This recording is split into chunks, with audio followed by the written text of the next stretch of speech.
Então aqui, meus irmãos, perceba, Jesus está dizendo assim, olha, em meio a toda essa característica, em meio a todo essa qualidade que você tem, mas tem algo que você está fazendo que não está me agradando, que você está tolerando.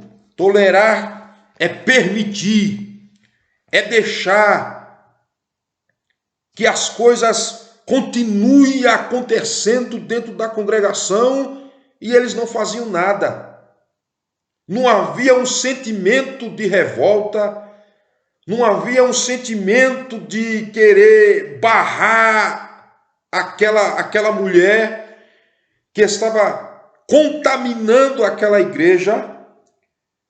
Aqui nós vemos que o Jesus aqui faz uma comparação com a Jezabel do Antigo Testamento, tanto que chama a mulher de Jezabel.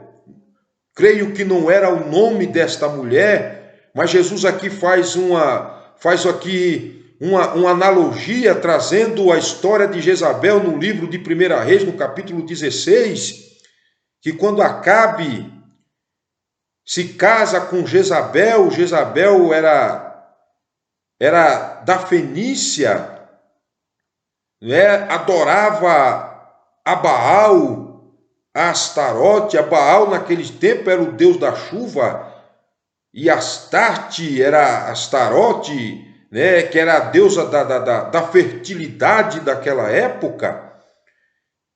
E esta mulher trouxe uma desgraça para a nação de Israel, uma mistura de religião, introduziu dentro de Israel o culto pagão, aonde ela trouxe não somente os seus deuses, mas também os seus profetas. A Bíblia diz que tinha 850 falsos profetas que eram alimentado por esta mulher. Eles comiam na mesa de Jezabel.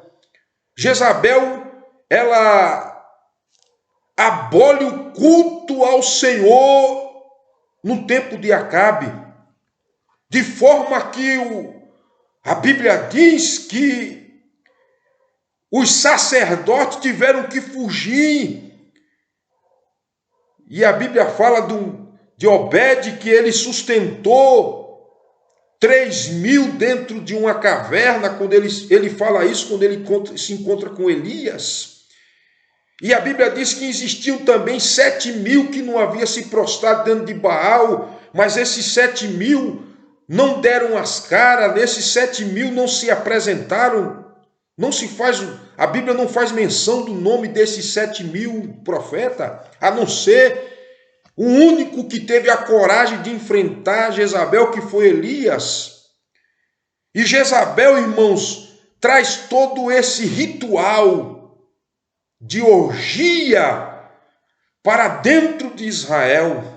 De orgia. Os cultos em volta desses deuses eram banhados de orgias, de sacrifícios, de se automutilar. E aqui, Jesus falando para aquela igreja, dizendo, olha, tenho porém contra ti que você aceita Jezabel no vosso meio. Uma mulher, e aí Jesus diz assim, uma mulher que se diz profetiza, ou seja, não era o Espírito de Deus que usava aquela mulher, era espírito de demônio, que profetizava no meio daquela congregação, induzindo as pessoas ao erro, induzindo as pessoas às práticas imorais. E aqui, irmão, nós vemos que a doutrina de Jezabel era a doutrina dos gnosticistas, ou os gnósticos, e que na época dos apóstolos era uma seita que estava em plena atividade. Gnóstico quer dizer conhecimento. E uma das suas bases doutrinárias era que quanto mais eles abusavam do seu corpo, de que forma? Se entregando à prostituição, eles diziam assim, que quanto mais abusasse da carne, quanto mais a carne fosse entregue ao pecado, mais o homem se auto-santificava e passava a conhecer os mistérios de Deus. Então, quanto mais o homem pecava, mais o homem se santificava. Olha que doutrina do demônio que estava sendo introduzida naquela igreja. E era isso que essa mulher propagava dentro da igreja, induzindo os irmãos ao pecado, induzindo os irmãos ao erro, induzindo os irmãos a abusar da sua própria carne para que obtivesse a santificação e conhecesse mais dos mistérios do Senhor. E era tudo contrário ao que a Bíblia fala. Aleluia! Porque a Bíblia diz, irmãos, para nós mortificarmos o nosso corpo. Mortificarmos o nosso corpo. A Bíblia diz, meus irmãos, que nós devemos, que a nossa natureza carnal, nós devemos sepultá-la. Paulo diz que nós devemos sepultar a nossa natureza carnal, não abusar do corpo para que venha obter a santificação. Ora, parece que este ensinamento está muito mais atual como naqueles dias, porque as pessoas hoje, meus irmãos, pecam de uma forma muito escancarada. Eu estou falando aqui a igreja. Estou falando aqui das coisas que aconteciam dentro dessa congregação. E hoje, irmãos, as pessoas hoje não têm mais o temor do pecado. As pessoas hoje, parece que o pecado virou algo saboroso. É muito bom para alguns cometer o erro. Tem alguns que falam assim, olha, eu peco hoje, depois amanhã eu peço perdão, chamado do pecado premeditado. Cuidado, meu filho, porque a Bíblia diz assim, para nós não extinguirmos o Espírito Santo de Deus na nossa vida. Cuidado com a deliberação em pecar, porque a deliberação em pecar também faz com que o Espírito Santo seja extinguido de dentro de nós, porque tem pessoas que só pensam que blasfemar contra o Espírito Santo é falar palavras pejorativas, falar palavras de baixo calão. Não, a blasfêmia contra o Espírito Santo é que quando nós pecamos de forma deliberada. O que é forma deliberada? É forma consciente. Você sabe o que você está fazendo e você vai lá e faz. Tiago diz assim, primeiro o pecado, ele vem na nossa mente, na nossa imaginação.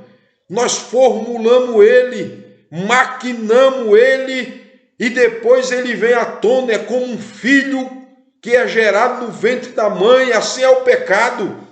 A gente vai gerando o que quer fazer e depois vem à tona o ato praticado. Tome cuidado, porque o Espírito Santo pode ser extinguido da nossa vida,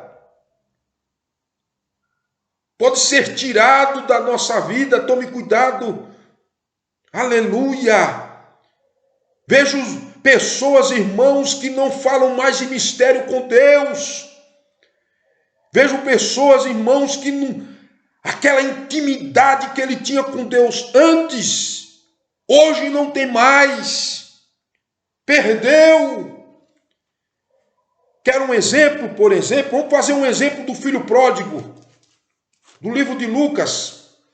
O filho pródigo pediu a parte da sua herança. foi para uma terra longínqua, ele gastou tudo que tinha, ele volta para casa e o pai o recebe de forma amorosa e calorosamente ali, dá a ele uma veste nova, dá a ele sapato, dá a ele anel e a herança. E a parte da herança que ele tinha, ele perdeu. Ele perdeu. Ele pediu a parte dele, o pai deu, ele levou e gastou tudo. Ele foi reintegrado na família. O pai não o tratou como escravo, não. Mas a herança que ele havia adquirido, ele gastou tudo com os amigos, com as meretrizes. Olha o que a Bíblia está querendo dizer com isso, irmãos. Estou falando aqui da doutrina de Jezabel, viu? Pessoas que toleram a doutrina de Jezabel, que abusam do próprio corpo, que pecam de forma deliberada. Há uma conversão, há um arrependimento, há. Você não perderá a sua salvação, porque a Bíblia diz que aquele que confessa e deixa alcança a misericórdia. Mas há algo na nossa vida espiritual que Deus nos dá, que muitas das vezes nós não o recuperamos mais. Tome cuidado. Tem pessoas que eram usadas poderosamente na mão do Senhor e perderam essa graça, perderam esta unção. A Bíblia diz que Saul chorou amargamente quando perdeu a sua primogenitura e não a recuperou mais. Ela foi dada para o seu irmão Jacó. Cuidado, meu filho. Cuidado. Tem pessoas que estão perdendo aquilo que Deus tem lhe dado e eles acham que são detentores. Ah, Deus me deu e não é meu, não é seu. Deus pode arrancar de você. Tome cuidado. Tome cuidado com aquilo que Deus te deu, com o dom que Deus te selou, que você pode perder ele, porque os dons estão condicionados à igreja, não é ao indivíduo, para que ele pense que pode fazer o que quer, da maneira que quer. Não, senhor.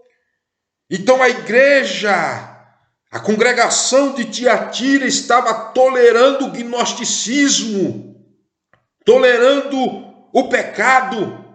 Essa mulher se dizia profetisa. Olha, é sério. É sério, irmãos. Porque os nossos púlpitos estão sendo ocupados por pessoas que se dizem profetisas ou profetas, pregando palha. Não estão alimentando o rebanho do Senhor. Estão falando coisas da sua própria imaginação, do seu próprio entendimento. Eu me lembro quando adolescente, ali na minha cidade, em São Luís do Quitunde, em Alagoas, me lembro que chegou um cidadão lá e ele se dizia judeu. E este moço chega na nossa igreja dizendo ser um dos pregadores, um homem eloquente, e ele chega ali, o nome Paulo, um pseudo, não era o nome verdadeiro do cidadão. Ele ficou hospedado em um hotel da cidade, e o pastor abraçou esse camarada, e ele pregava quase todos os cultos da igreja. Pregava na terça, pregava no domingo, pregava no sábado de ceia, pregava nas concentrações que nós fazíamos na rua, concentrações que aqui nós conhecemos como o trabalho de evangelização. E um dia, esse camarada pede o carro emprestado do irmão, um Chevette, e ele some com o carro do irmão. Na verdade, o camarada não era profeta, não era pregador, não era nada disso. Era um larápio. A irmã que lavava a roupa desse cidadão procurou o pastor e falou para o pastor que todas as vezes que ela ia lavar a roupa dele, o cheiro da sua camisa era cheiro de nicotina, de cigarro. E ali nós descobrimos, irmãos, que Paulo, na verdade, não era Paulo. Paulo era um ladrão e estava ocupando o púlpito da igreja, pregando, falando em mistério. Olha que coisa! Enganando a tudo e a todos. Quantos Paulos não tem por aí, irmãos? Quantos Paulos?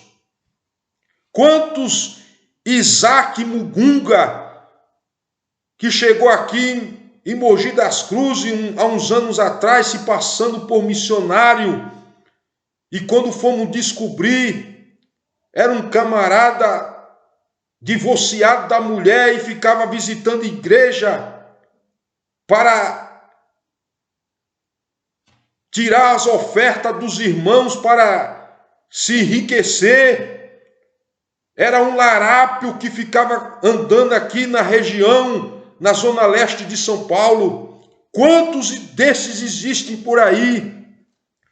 Quantos que estão profetizando a seu bel prazer? Quando eu conheci a minha esposa, chega uma irmã e falou para mim, no começo do meu namoro, ela olha para mim e fala assim: Erlandes, a irmã Gardênia não é a mulher que Deus preparou para você. Deus tem preparado outra. Eu fiquei olhando para ela e falei: é mesmo, irmã, mas Deus não falou isso comigo, não. Deus não me falou isso. E louvo a Deus, irmão, que vai fazer 19 anos que estou casado com a irmã Gardênia. Aleluia! Se eu fosse acreditar nesses pseudos profetas, o que seria da nossa vida? Meu querido, tome cuidado, mulher que se diz profetiza. Pessoas usadas pelos espíritos demoníacos. Se eu for contar aqui, o que surge dentro das igrejas são coisas terríveis. Um pastor que profetizou para um dos seus membros, dizendo que ele não deveria casar, porque aquele não era o casamento ideal para ele. E o camarada desmanchou o noivado, acabou com a festa de casamento, tudo. E quando foi descobrir, na verdade, aquele falso profeta estava interessado no irmão, querendo ter um caso com aquele jovem. Olha que coisa, irmãos. E os nossos púlpitos, muitas das vezes, pessoas que nós não conhecemos, tome cuidado. Tome cuidado. A Bíblia diz assim: examinai as profecias, examinai os espíritos para ver se são de Deus. Pessoas que estão fazendo divisão dentro da igreja, usando de profecia, usando de engano. E dentro da congregação de Tiatira, Jesus disse assim: olha, você está aceitando, você está tolerando essa mulher. Segundo alguns teólogos, historiadores, essa mulher possivelmente seria a esposa do pastor daquela congregação que estava fazendo toda essa bagunça, seduzindo-os a se prostituírem e a comerem das coisas sacrificadas aos ídolos. Olha aqui a profetisa, seduzindo os irmãos a se prostituir, a cometer pecados de adultério dentro daquela igreja, a abusar da própria carne. Não, quanto mais você abusar, quanto mais você pecar, mais você se santifica. Paulo diz assim em Romanos: onde ambudou o pecado, superambudou a graça. mudou o pecado quando nós estávamos no mundo, meu irmão. Quando nós não tínhamos conhecimento do Evangelho. Quando nós não tínhamos conhecimento da salvação. Então, quando nós aceitamos a Cristo, Jesus, através do seu sangue precioso, nos limpa. E o Espírito Santo é derramado sobre nós. Aí Paulo diz assim: porventura continuaremos pecando? Não, não. Aquele que está em Cristo já é nova criatura. Não, porventura continuaremos pecando para que a graça venha superabundar. Não, isso não é bíblico, isso é heresia. O segredo agora é a santificação. Paulo diz em Coríntio, e agora somos com o rosto como descoberto. Aleluia. Vamos ver lá. Coríntios, no capítulo, para nós terminarmos, Paulo falando, primeiro aos Coríntios, né? Segundo aos... Paulo dizendo aqui para a igreja de Corinto, capítulo 3, versículo 18, olha o que Paulo diz: mas todos nós, com o rosto descoberto, refletindo a glória do Senhor, somos transformados de glória em glória, na mesma imagem, como pelo Espírito do Senhor. Olha o que Paulo está dizendo. Todos nós, descobrindo o nosso rosto, aleluia, refletindo a glória do Senhor. Paulo está fazendo referência a Moisés no Antigo Testamento, que quando ia falar com Deus na tenda, ele colocava um lenço no seu rosto para que as pessoas não vissem o seu rosto, porque o seu rosto estava brilhando. Aí Paulo diz aqui: não, na graça você não precisa colocar um véu. O seu rosto precisa brilhar para que todos possam ver a glória de Cristo em você. Aí ele diz, aleluia, somos transformados, metamorfose, transformação. Metamorfose quer dizer mudança de vida, mudança de atitude, mudança. Somos transformados do quê? De glória em glória. O que é glória em glória? A cada dia. Santificação. Segui a paz com todos e a santificação, porque sem a qual ninguém verá o Senhor. A cada dia somos transformados de glória em glória. Aleluia. A cada dia nós devemos buscar a perfeição em Cristo. Paulo diz isso em Efésios, até chegarmos à estatura de varão perfeito. Varão perfeito aqui quer dizer uma pessoa amadurecida, uma pessoa que tenha conhecimento dos mistérios, tenha conhecimento da glória do Senhor e daquilo que Ele tem para a sua vida. É a santificação, meu filho. O segredo é se santificar a cada dia, a cada instante.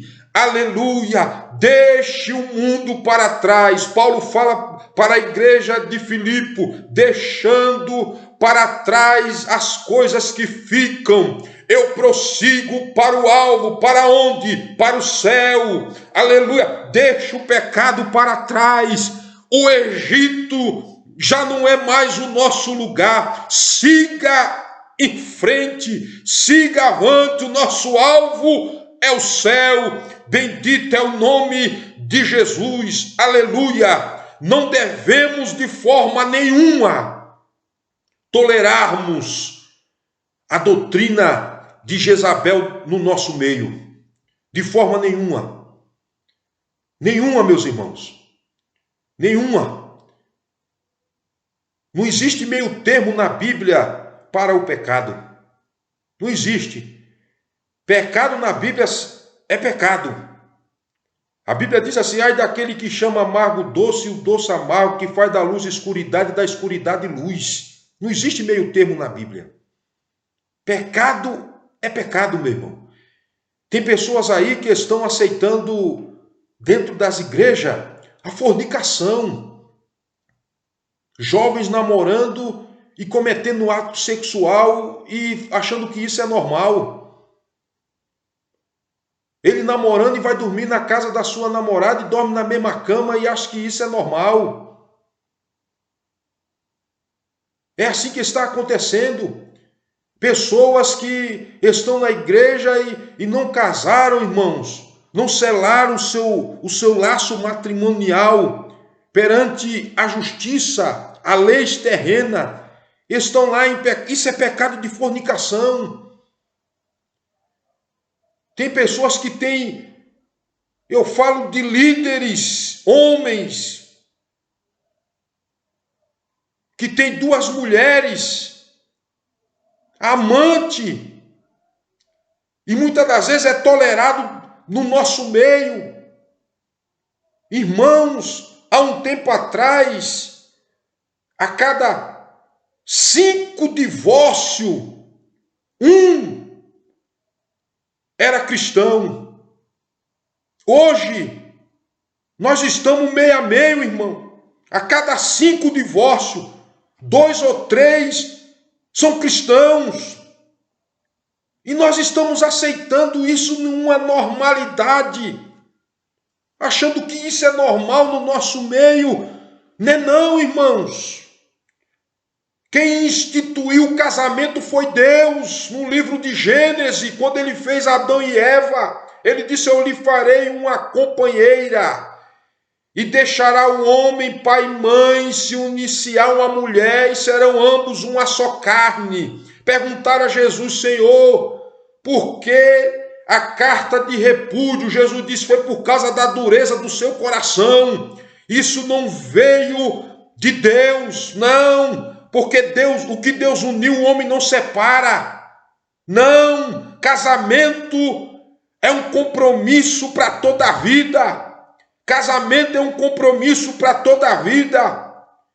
Não é se divorciar e achar que isso está normal no nosso meio. Isso nós devemos buscarmos a Deus e buscarmos um conserto diante do Senhor. Não tolerarmos a doutrina de Jezabel no nosso meio. Não tolerarmos os falsos cultos no nosso meio. Jezabel trouxe o culto de Baal para dentro de Israel e nós estamos tolerando isso, irmãos. A mistura dentro da igreja. Estamos tolerando. Tem congregação aí que o camarada fica tocando funk dentro da igreja, usando a igreja para tocar funk, para fazer da igreja salão de baile. Coloca uma luz aqui no teto e em determinado momento aquele globo lá desce e o camarada se enrosca com a irmã lá e fica dançando no meio da igreja. Que situação é essa, irmãos? Não devemos tolerar esse tipo de coisa. A Bíblia diz que Deus abomina. Abominar quer dizer rejeitar. Deus não aceita. Essa igreja, Jesus disse assim: olha, você tem amor, você tem paciência, a obra de vocês são maior do que a primeira, vocês têm fé, mas estão tolerando o erro no meio de vocês. É tempo de se consertar, é tempo de nós buscarmos a presença de Deus e se arrepender e dizer: Senhor, tenha misericórdia do teu povo. Nós somos propriedade tua, a tua igreja, Xarabai, Xarabacai, é o teu corpo santo, aleluia. Nós somos a firmeza e coluna da verdade, e nós não devemos aqui aceitar essa perversidade no nosso meio. É tempo, irmãos, de nós olharmos para nós mesmos, Arabai, Xarabai, e buscarmos de Deus um conserto. Aleluia! Bendito é o nome de Jesus. O povo lá no livro de Malaquias dizia para Deus: Senhor, o Senhor nos ama mesmo, porque o Senhor está tratando os injustos como justo e não há punição. Aí Deus falou assim: vocês querem que eu comece um trabalho de limpeza, de purificação, como o ouro é purificado no fogo? Eu vou começar no meio do meu povo. Eu vou começar no meio da igreja. Quem sabe tudo isso Deus está dizendo, porque a pandemia afetou o ímpio e afetou o justo também, irmãos. O ímpio morre também, os justos também estão morrendo, e nós estamos sofrendo a consequência. Quem sabe Deus está dizendo: vocês querem a punição para aqueles que profanaram o meu nome no Sambódromo, no Rio, em São Paulo. Vocês querem a punição para aqueles que blasfemam do meu nome? Também eu vou começar o julgamento no meio do meu povo. Eu quero a limpeza, aleluia, que acabem com a fornicação, com o adultério, com os falsos cultos, que eu não estou, aleluia, me agradando de vós. Arabai, xarabacai, xarabacantaramanai, aleluia. Vamos nos consertar por nós mesmos, filhos, aleluia. Não vamos tolerar a doutrina de Jezabel, esses falsos profetas que vivem no nosso meio, esses mercadores, esses, como diz um amigo meu, rato de tesouraria, esses cantores que vêm para dentro do cristianismo, não num ato de renúncia, mas num ato de se promover.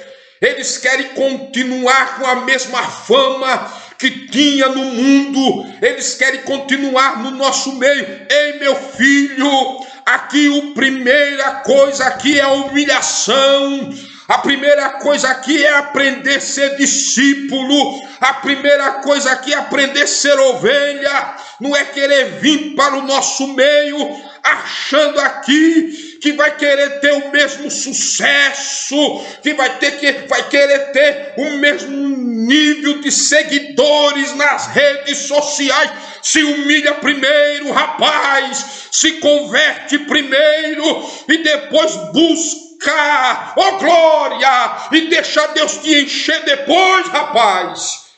Ah, Senhor dos exércitos, que Deus em Cristo abençoe a vida de vocês, as nossas vidas. Que Deus em Cristo abençoe a igreja do Senhor no Brasil. E que nos consertemos e busquemos a face de Deus em humilhação, em súplica. Oh glória!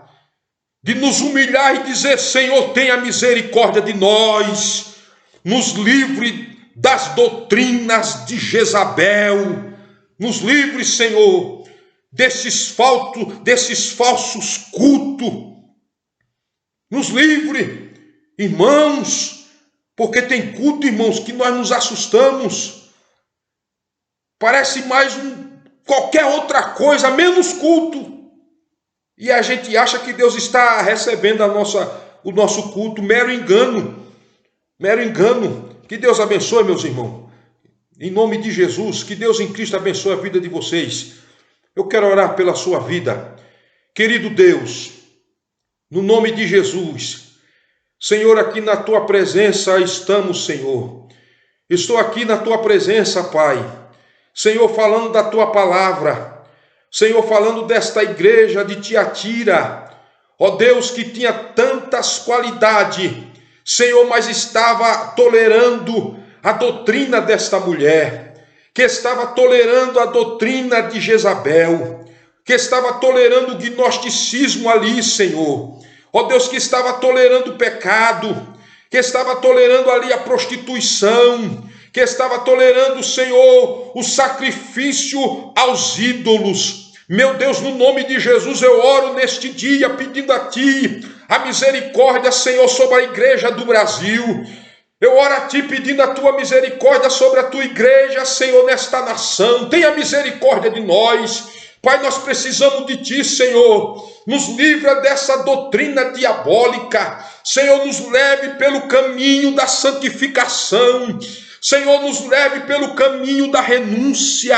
Pai, nos leve pelo caminho da adoração. Pai eterno, eu te peço neste dia, abençoa, Senhor, a estes, ó Pai, Senhor, que estão assistindo estes vídeos neste momento. Deus, trabalha no coração deles, ó Pai, que haja uma convenção do céu na vida deles, no nome de Jesus. Abençoa a liderança deste país, abençoa os pastores, ó Pai, capacite estes homens. Deus, dê a eles firmeza e autoridade espiritual para combater estas heresias. Pai eterno, abençoa as famílias, Senhor. Abençoa a minha família e a família dos meus irmãos. Pai, eu te peço, Deus, no nome de Jesus, no nome de Jesus.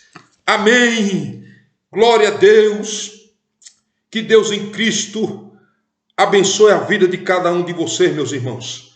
Aleluia, Deus o abençoe. No nome de Jesus, no nome de Jesus.